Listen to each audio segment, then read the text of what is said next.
Oh.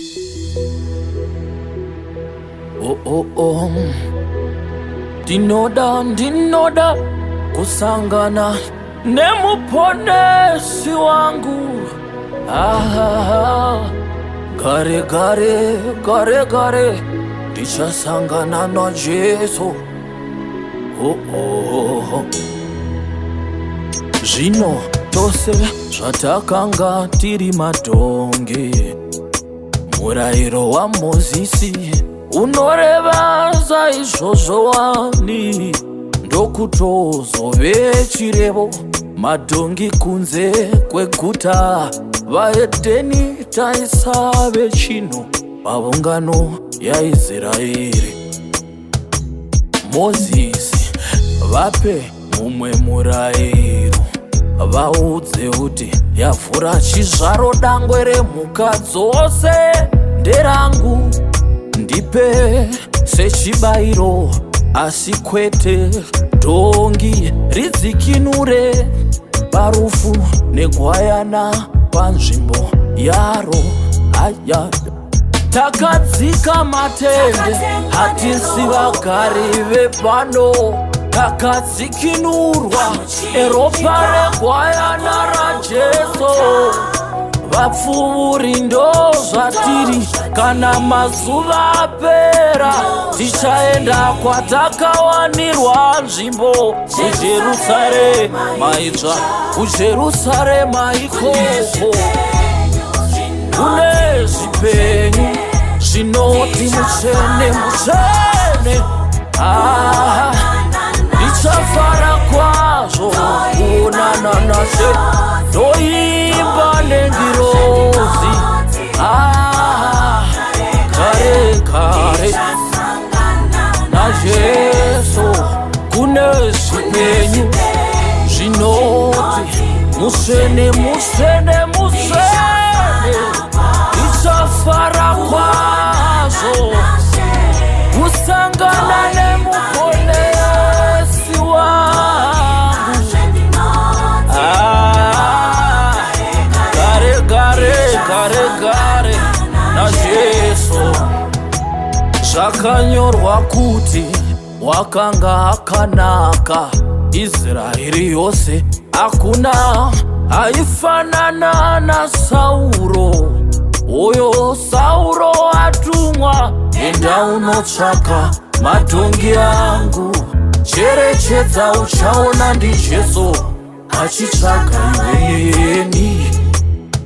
Jesu anorayira zvino, vakomana manyaika. Kune dhongi rakasungirirwa pavamwari vevaedheniwo. Hakuna imwe nzira yaringapinde nayo Jerusarema itsva kunze. Ini pachangu ndakaritasva. Takadzika matende, hatisi vagari vepano. Takadzikinurwa eropa regwayana raJesu. Vapfuri ndo zvatiri, kana mazuva apera tichaenda kwatakawanirwa nzvimbo kuJerusarema itsva, kuJerusarema ikoko. Zviriko zvipuka zvinoti mutsvene. Nguva dzose tichataura nyaya dzemakundiro atakaita.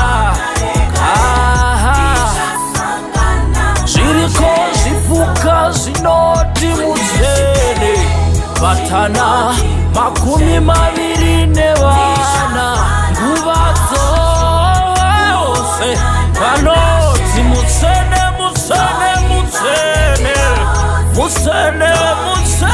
Jesu vanoti mutsvene. Ndichabatana navo.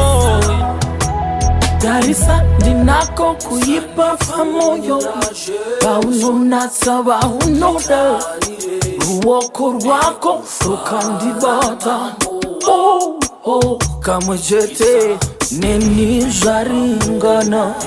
Unonita zvaringana.